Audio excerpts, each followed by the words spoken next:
মন্দ বলিসনি। আমার মতো পিঠা বানাতে এই 10 গ্রামে কেউ পারবে না। কত শত পিঠা বানাতে পারি আমি। নকশি পিঠা, ভাপা পিঠা, চিতই পিঠা, ক্ষীর পুলি, দুধ পুলি, আরো কত কি। আমাকে শেখাবে গিন্নিমা? একে একে তোমার কাছ থেকে সব পিঠা শিখে রাখবো। শেখাবো খন, তবে সাবধান, তুই আবার অন্য কাউকে এসব শেখাতে যাস নে, তাহলে কিন্তু আর পিঠার মজা থাকবে না। না না, আমি আর কাকে শেখাবো?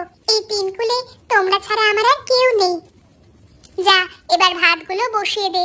কর্তা আবার রাতে ভাত ছাড়া কিছু মুখে নেয় না, ওনার জন্য শুধু শুধু আমার বাড়তি ঝামেলা করতে হয়।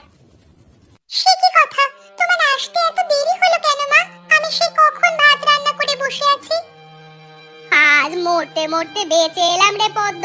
প্রাণ থাকতে আর কখনো ঝিলের ত্রিসীমানায় যাবো নে।